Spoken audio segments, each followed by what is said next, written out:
All right, and welcome to another episode of Think Like a Leader.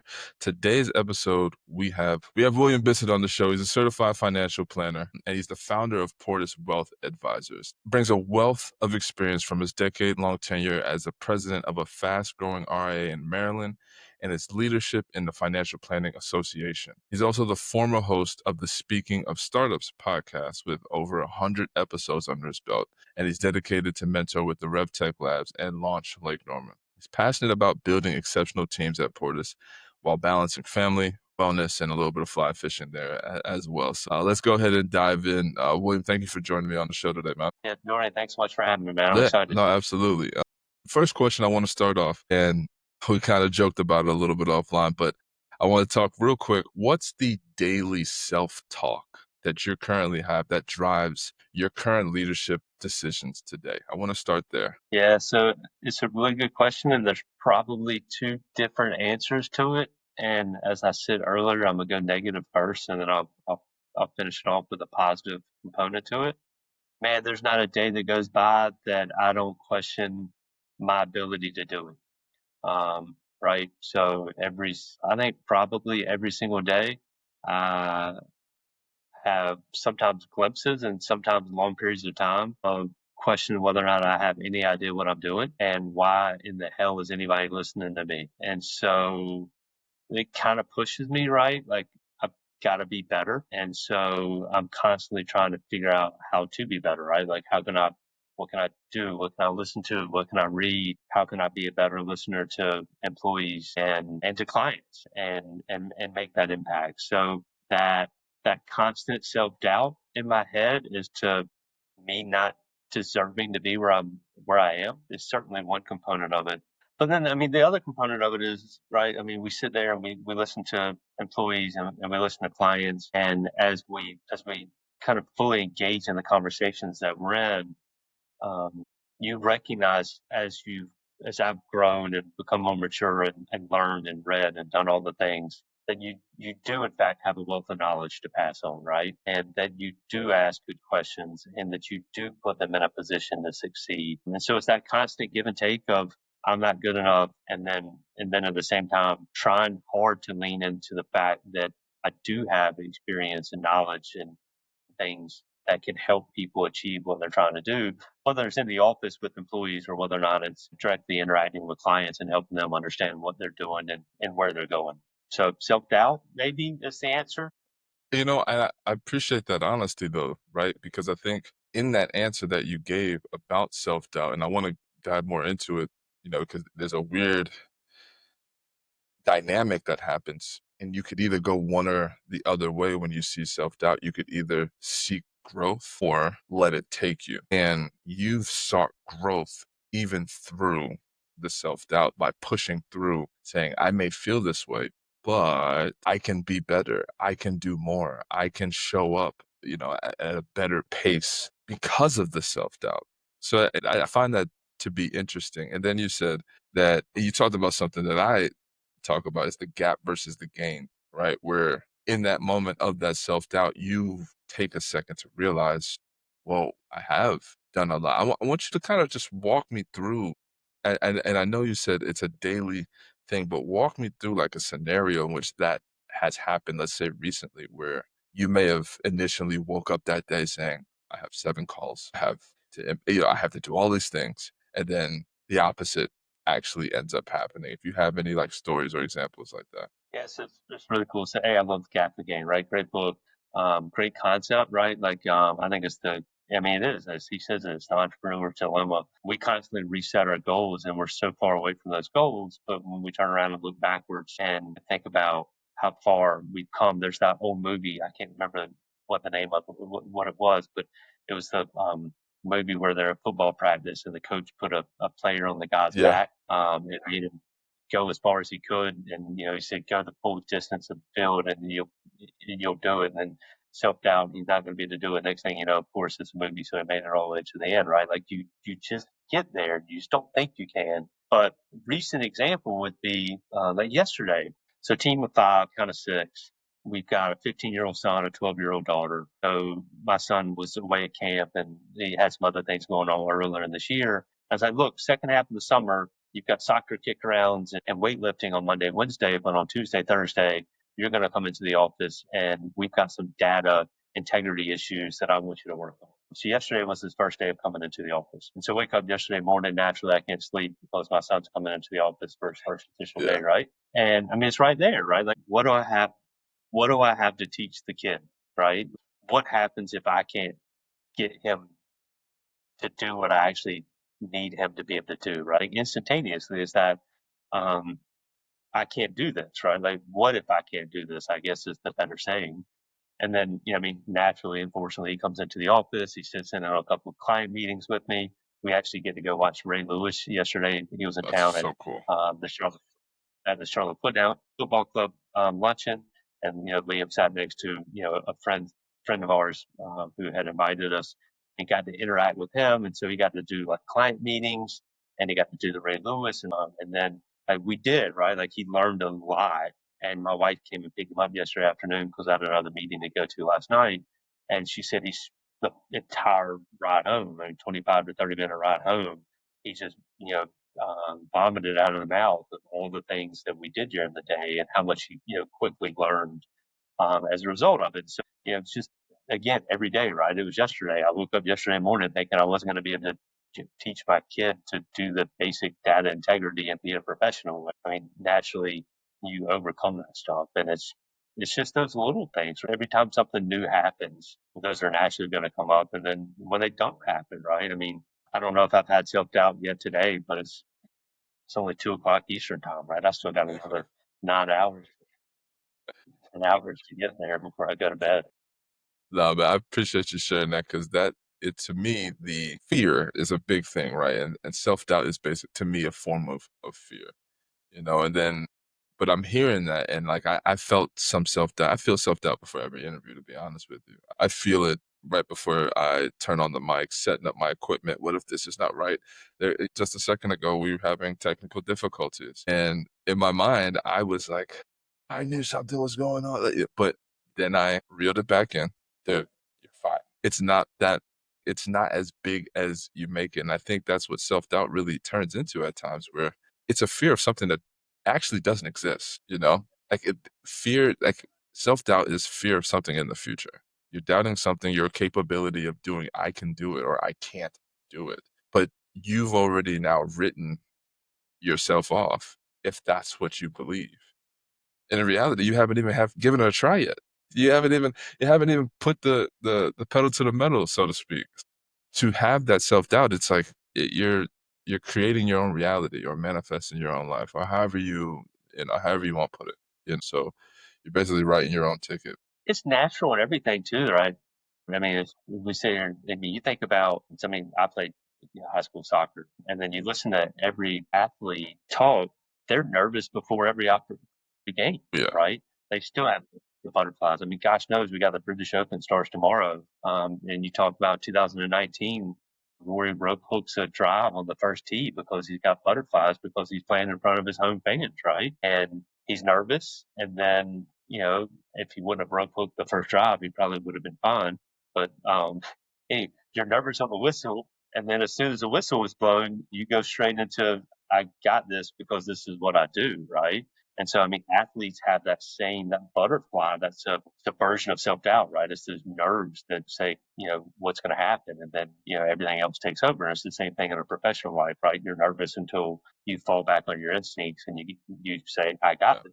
this. And that goes to the gain part of the gap versus the gain, right? Like you have to remember where you've been, what you've done in those moments, And I think about this, and I'm pretty sure it was Kobe that said it. I was watching a Kobe Bryant interview, and he talked about the Black Mamba persona, the thing that he turns into when he goes across those lines or when he's playing basketball or whatever, right? And he equated it to something, and I never even realized it until he said it. It's one of my favorite movies. I'm not sure if you've seen The Gladiator, where Maximus picks up the dirt and rubs it on him.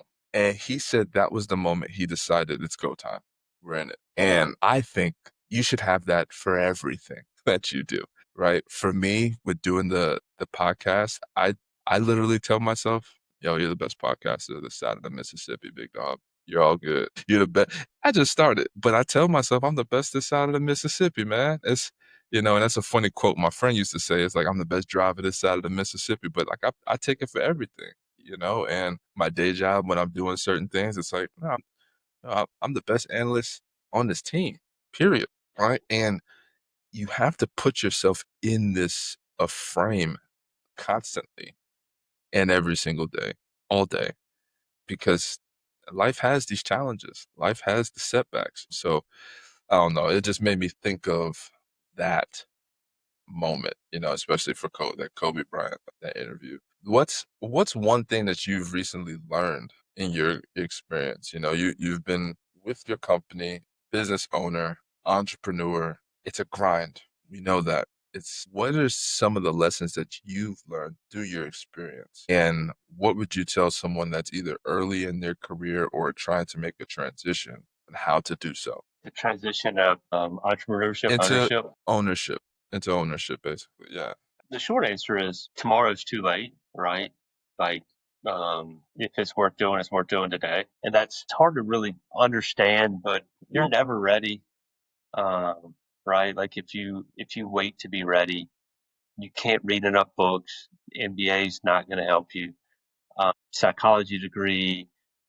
I mean, I guess to a certain extent, you need an emergency reserve. You need some financial components to be ready, right? But even then, you're not ready, right? Like, because you can always spend more money, right? Like, I was talking to somebody earlier, like our first compliance firm that we hired, I wouldn't hire again, but I didn't have a choice but to hire them because they were what was in the budget. And so you can always be more financially prepared. You can always be more read, more learned, more contacts, more this, more right. There's always the more. But I mean, I learned. I mean, again, it goes back to earlier in the conversation. I learn every day how little I know, and then from time to time I'm reminded how much more AI knows than I do. But anyways, that's a different podcast for a different day, right? But yeah, I mean, you hear it every single time somebody, kind of talks about entrepreneurship to those that want to do it, which is at some point you've just got to stop thinking about doing it and doing it because until then, everything that you think you know is kind of worthless. And so you just got to start putting one foot in front of the other. And you know what? You either make it or you'll fail. And fail is a very strong word. You and I talked about this on our pre-call. Failure only happens when you stop, right? And so just because, I mean, again, just because the business doesn't make it doesn't mean it's a failure. If you don't take lessons from it, right, then it's a failure. If you don't allow it to move yourself forward. I mean, if you go out and start a business and you run it for, 6, 12, 18, 24 months and then it doesn't make it, and you go back out to, apply for a job and somebody's like, wow, look, you did this. What did you learn?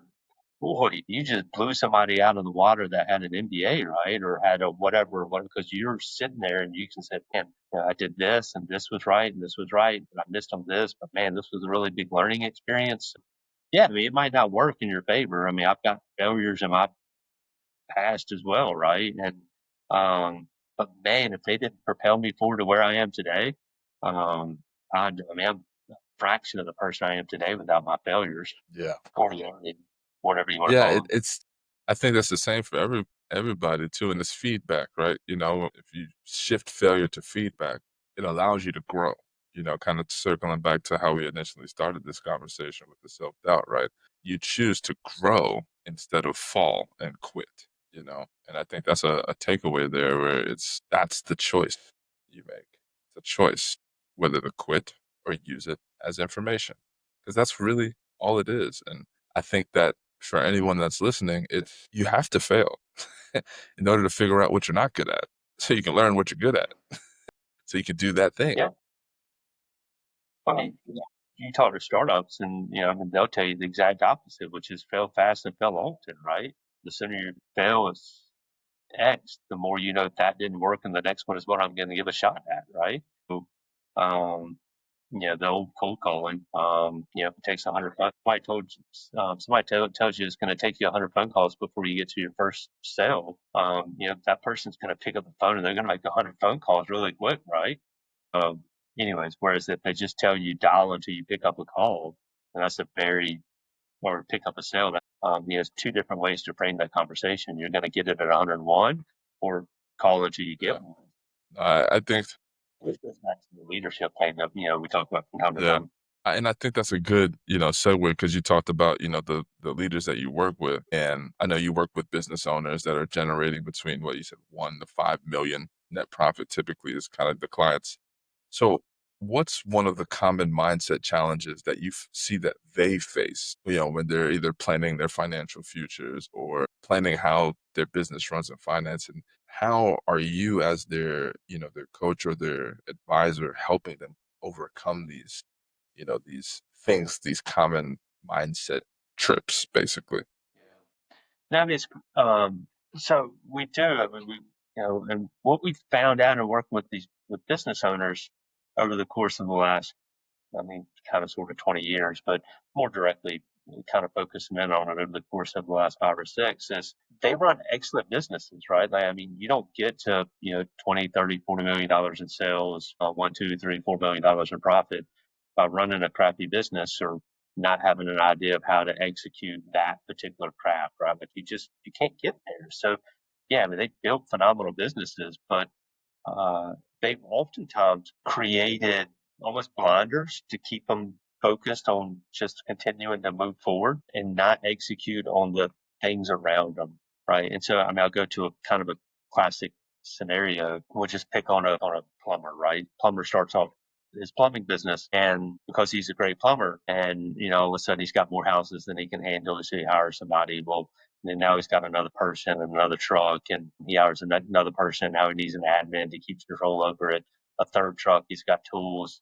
He needs to take down office space, and he continues to grow out his empire. Next thing you know, he's got 20 employees, and he's doing 25, $30 million a year, whatever the number is, right? Well, as he did it, he's built a phenomenal business. But as he did it, the first thing he did is he went online and got uh,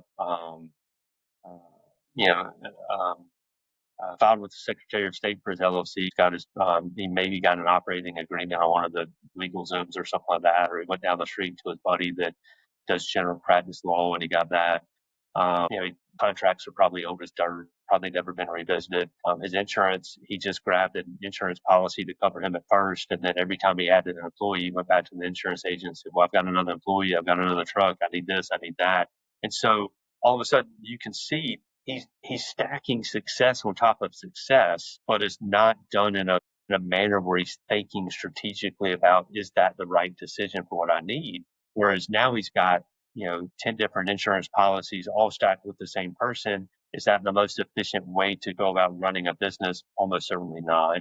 The contracts, God knows what the contracts say in them, what the operating agreement, how much of that stuff is actually being followed upon. So there's just a lot of stuff that you know, they run with blinders. And so what we really try to step in and help them think about is, let's take the blinders off and let's find out how awesome of a business that you build is. But then what can you do to streamline it, make it better, make it more profitable, to prepare it for, a potential next owner. And so it's helping them recognize that, because if you build a 20, $30 million business, you feel really good about it, right? You should, because you built a phenomenal business. But it's helping them recognize that, there's still more to do. And they know that, right? Because they have the same self doubt that you and I do, and the listeners on this call do, right? Like everybody, I don't want to say everybody. I know a couple of people that, gosh, that confidence seems to pour out of their skin, and maybe they've got self doubt issues too.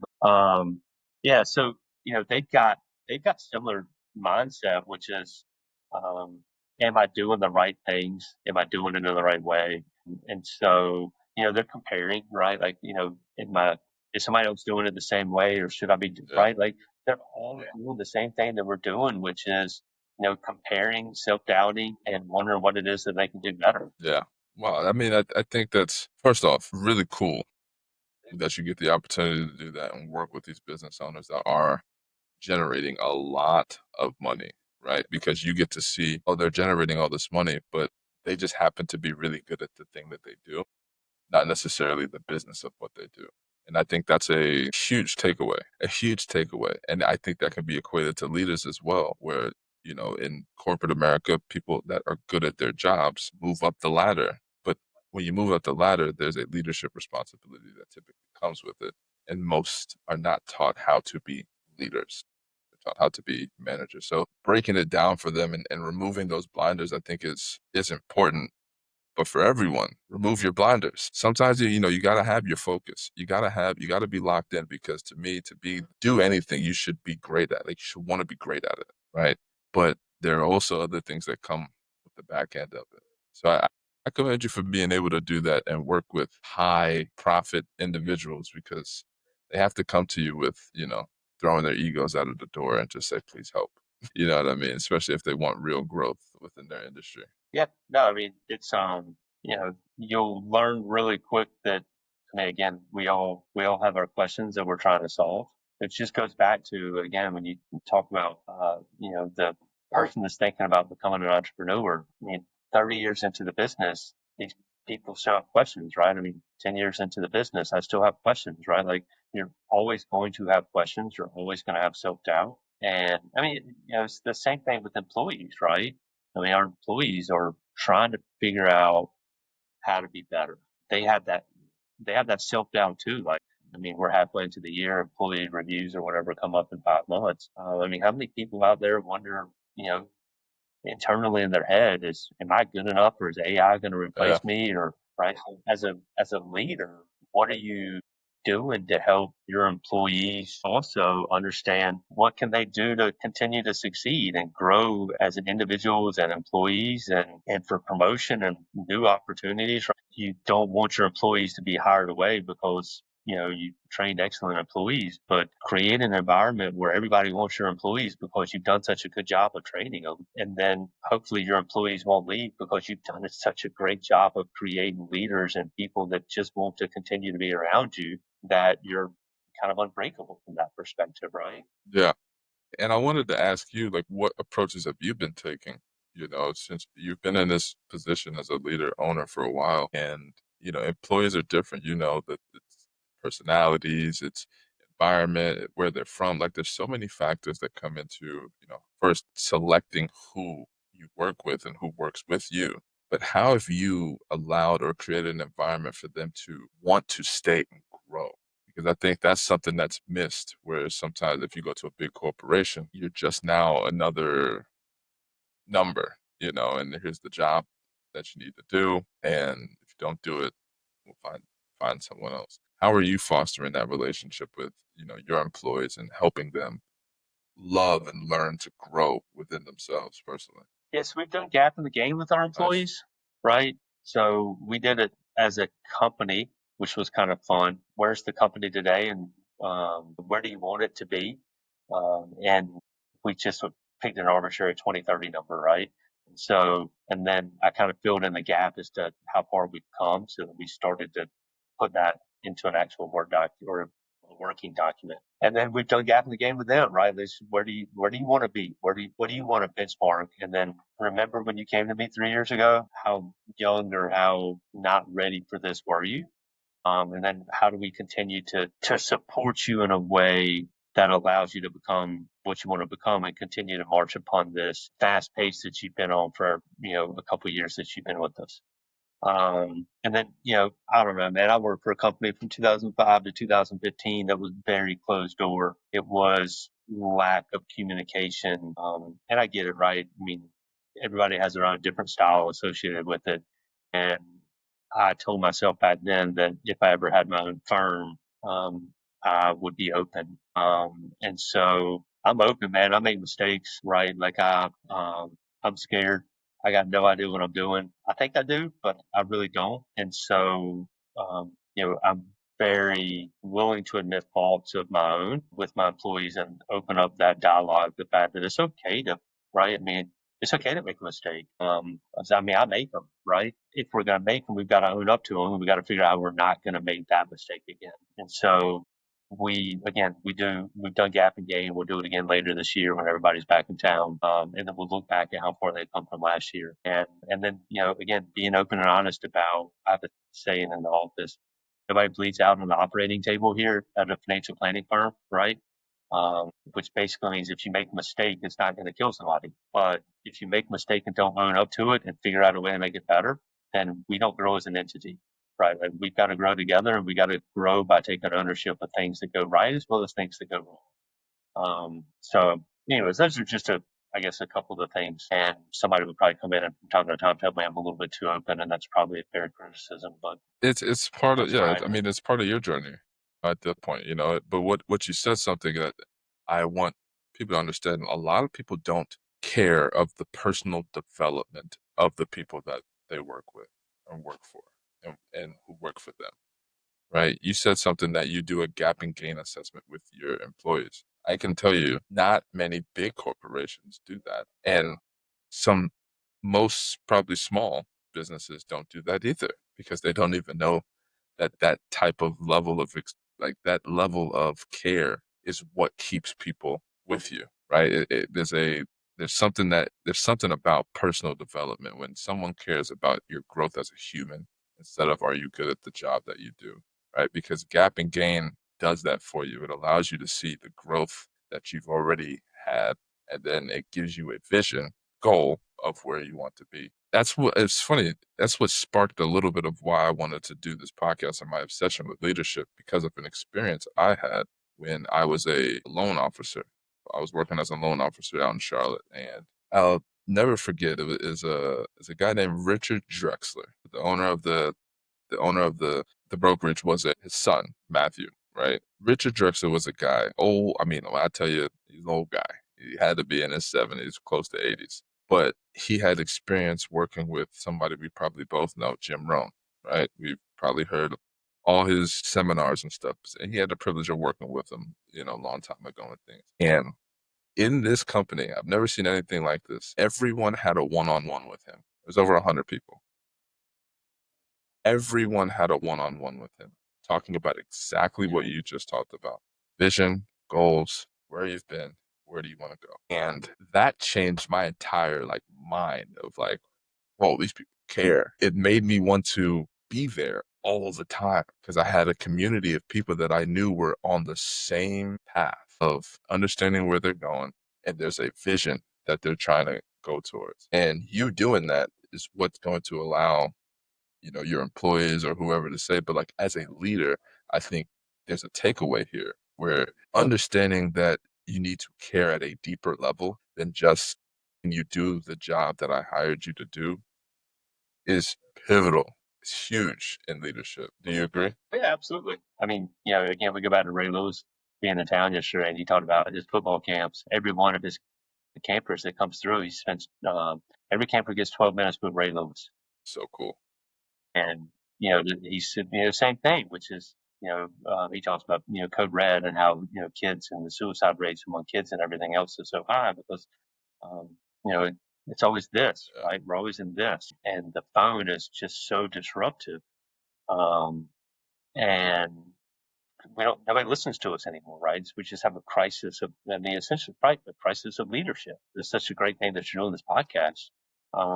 But, I mean, we're social beings, right? Like we're meant to be with people, and the phone experience. I mean, it's a different iteration of it, right?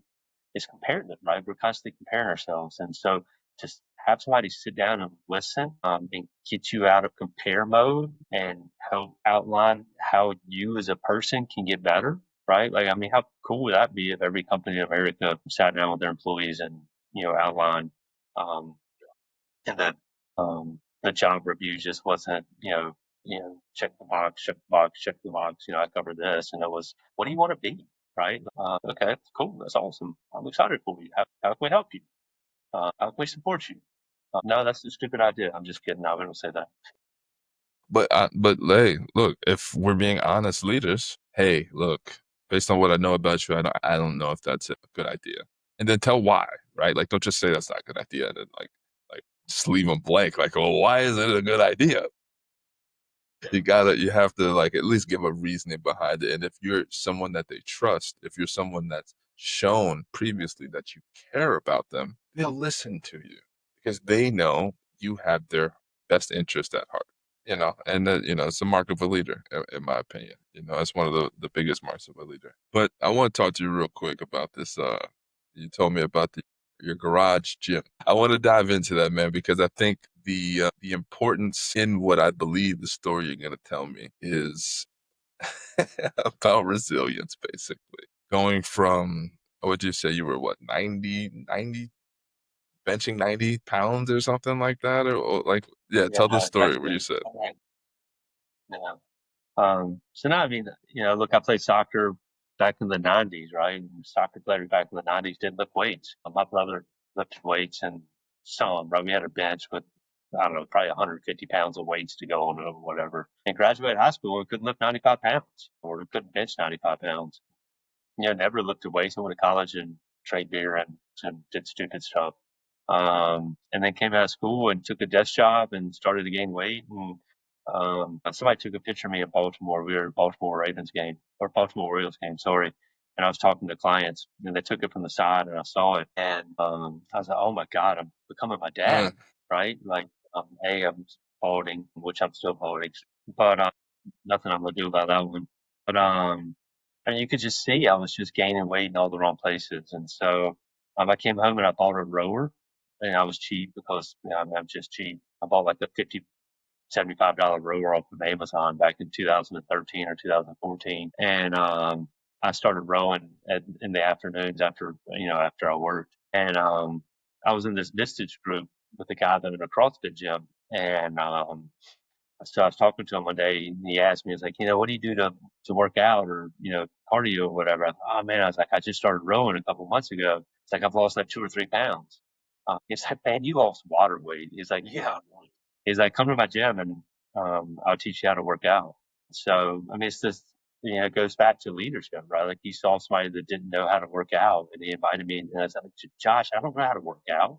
I don't belong in a CrossFit gym. He's like, come to the gym for, a couple times, right? Give me a couple 1 hour sessions. You come in here, I'll show you how to do the movements. And then, and then once you do that, you can decide whether or not you want to commit. And I did that with, Josh for, I don't know, again, probably 2 or 3 sessions. And then after that, I was hooked. He sold us CrossFit gym and we ended up buying a squat rack and a rower and kettlebells and dumbbells and all kinds of things for our garage. Um, and now, I mean, you can't, I got a hurt knee now because I'm stupid old, and I hate cardio and running. And I love lifting, although I look like a runner, not a lifter. So our kids have gotten into it as well. And so we actually wrote something up on the whiteboard years ago, and now it's permanently stuck on there, which is, again, it goes back to what we were talking about earlier. Failure creates strength, right? Like, you don't get stronger unless you fatigue the muscles, right? Like literally fail the muscles, right? Like you read so much, like you want to be near failure on that last lift of that last rep, right? Because that's where you're really creating that muscle growth, which is failure, yeah, right? You're trying to create failure so that your body can grow. And so, the kids nowadays, they'll talk about that all the time, which is there's hardly a week that goes by that one of them doesn't say something about failure. Failure creates strength. Um, and now um, so personally, I've hit every benchmark I want to, right? I can deadlift 400 pounds. I can back squat 300 pounds. Oh man, I'm ever so close. I'm trying to get to 225. I want the yeah, combine weight. Right. I read something. I'll probably offend some people, but it was on Instagram. So it's okay for me to say that, if your dad can't bench 225 pounds, you don't really have a dad. But so I'm just trying to get that's to silly. 225 pounds, but that's the combine Yeah, weight, right? I want to get to the combine weight. But I mean, same thing. I think I really circled that as my goal 2 or 3 years ago. Was at 175, and I'm at 215 nice. now. And, I mean, God knows, man, Dorian, I wanted it. I wanted it at the end of the year that I started at 175, right? Which was probably an unrealistic goal for for me. And it was the same thing when I wanted to hit 400 on my deadlift, right? And even 300 on my back squat. The first time I set those goals, I missed them. I did not make those the timeline that I originally set for myself. I failed. I did not do it in the timeline I wanted to get there. But I mean, I got to each one of them, right? It took 6 months longer on the deadlift and almost a full year longer on the back squat, actually. And it's going to take 2 years longer than I wanted to do on the bench lift or on the bench. I mean, I'm failing often enough that I'm going to get to where I want to be. Man, And hey, it's, that gym experience for the kids has become Like my son works out all the time now, loves it. My daughter's, I'll come home sometimes and she's got a dumbbell doing, kind of front Yeah. squats, right? Like kettlebell type squats. I'll come home and she's doing her own little routine out. And she's 12 years old. And what an awesome life lesson to pass on to them and for them to learn in the gym that failing is okay. Man, that's huge, man. I'm actually going to steal that because I have a young son that I want to get into the frame of, failure is the road. Failure is what builds strength. And if you equate it to weightlifting, it makes absolute perfect sense because the only way to get stronger is by reaching failure. And I think that's huge, right? And another piece that I hope, the listeners are listening and they take away, the only way to get through it is by continuing. You have to continue to move on. You have to continue to be resilient. You have to continue to show up and be consistent. Not only in leadership, but just in life in general. You have to show up consistently every day. And that's why I wanted you to share that story because to me, it's a journey that we all are in every single day, every day.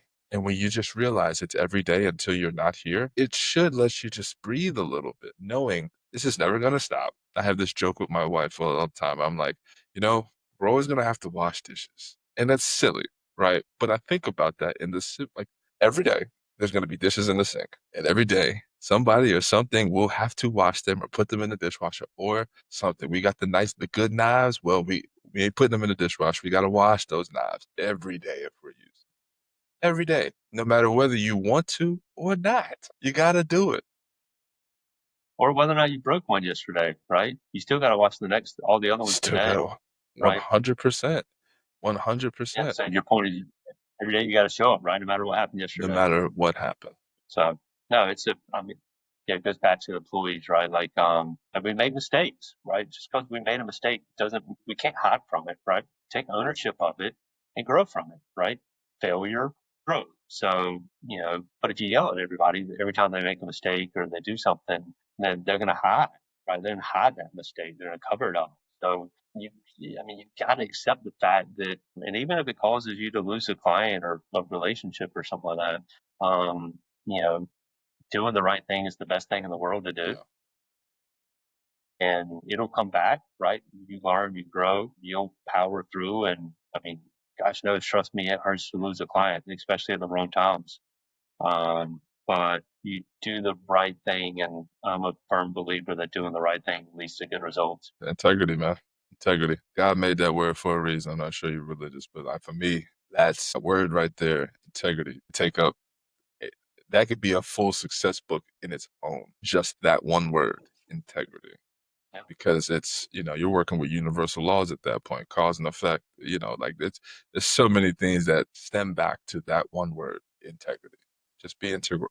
Integrity, just have integrity. But William, man, I want to finish this off with one question. If you're to mentor startups, small business owners, what's the one daily practice, just one thing that you would recommend to leaders, not just from a business perspective, but from a financial goals perspective as well, right? Because I want you to talk about what you're an expert in. What would be the daily practice that you would give someone? Yeah, I mean, I hate to go back to kind of where we started from, but like self-awareness, right? Like just be aware of who you are. Was it Saturday Night Live that you're good enough? Doggone it. What was that Saturday Night Live skip or whatever, right? Like, just kind of be self-aware, right? Like, and don't compare yourself. And I go back to, the original compliance firm that we started with, or gosh knows how many things have improved for us over the course of the last 6 years, right? Like I have a goal, right? Like I have a end goal for the company. That's not an end goal because the company never ends, right? But like, I mean, I'm in the basement of a client's office building right now. And I love the space, right? It's a fantastic space. It's also cheap and we get to do month to month, which is even better. But I mean, I don't want to be here forever. Right? Like, we want growth, but I'm aware enough to know that right now is exactly what we need. Okay, well, that's fine. What do we want to be better, right? And so, self-aware of who you are and stop comparing yourself. Gosh knows, stop comparing yourself to who everybody else is because you have no idea what everybody else is. I mean, the person you're comparing yourself to might have $200,000 worth of credit card debt and, you know, gosh knows how many skeletons in the closet, right? And so just because they're showing success doesn't mean that there's actually success behind every door. So gosh, please don't compare yourself to everybody else. And same thing, I mean, don't compare yourself to where you want to be because you're not there yet. You haven't gotten there. And so, get out of compare mode and get into that self, like, where am I today? And what's the next step I'm taking to get me to where I want to be? I And love that's that. business and financially, right? Like business and personally. You can't do it all at once. You're going to fail if you do it all at once. And so if you compare to the gold standard, then you just failed. Yeah. I appreciate you sharing that one too, man, because that's being aware of who you are and what your like your current circumstance. I think that falls short with a lot of people. I think that fall like people are always constantly thinking about where they want to be and where they want to end up, poo-pooing where they're at now and not being aware of the current situation that they're currently in. I have a coach of mine, and he always says, "Be where your feet are. Be where your feet are." And I use that daily because there's moments where I'm looking at my goals and I'm I don't have enough time. I can't. Yeah, ew, be where your feet are. What have you done? You're good. You're in a great space. You're alive. Like, and it goes to gratitude and things of that nature as well. But I think that's sound advice is to be aware and get out of comparison mode. Huge. Stop comparing yourself. I actually just wrote a LinkedIn post about this morning because I caught myself on LinkedIn looking at people that I aspire to live, certain things that they're doing. Like I want to be a speaker. Yeah, this guy's speaking, traveling the country, doing these things, and he's could have been doing it for 15 years. And I'm over here thinking like that's just day 74 for me. Like what that could be day 5,043, for that person. What in the heck am I comparing myself for? It's a different circumstance. I'm in Chicago. That person could be in Australia. What am I? Completely different circumstance. I think the stop comparing yourself, guys. Please, guys and ladies. Pardon me, but stop because I promise you, you're looking at them. They're not looking at you. So stop it.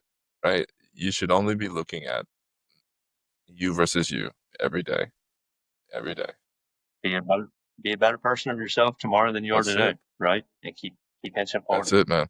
But William, thank you so much for joining me for today's Think Like a Leader podcast. Where can we find you, man? Is it just LinkedIn, or do you have any social links that you want? There, it's all going to be in the show notes for anyone that's listening. But is there anything that you want to say? Yeah, I mean, LinkedIn is my primary place where I kind of pop around a little bit. I'm not very active on the other places, but yeah, just um, fairly easy. William Bissett at the hashtag LinkedIn.com and then William Bissett. So it's pretty All right, clean. and if you're listening, Bissett. That is how you spell his last name. So when you see him, you'll see him up there. His good old mug I'm looking at right now. Got a nice little headshot in there. So yeah, give him a follow. Reach out to him too. If you do need any quick questions from financial advice, maybe he'll answer. But if you're a business that is in that 1 million to 5 million net profit, definitely reach out to him. He does a He's been in business for quite some time as well, so he'll definitely be able to put you in the right position. So, anything else? Any parting shots? Thoroughly enjoyed it. Thanks. I love what you're doing. I love the concept of leadership. As we mentioned earlier, it's missing in so many places in the world today. So you to continue to bring a piece of it back is so helpful. So thanks for I everything. appreciate that, William. Thanks again. And to those listening, see you guys later. Enjoy. This is Think Like a Leader.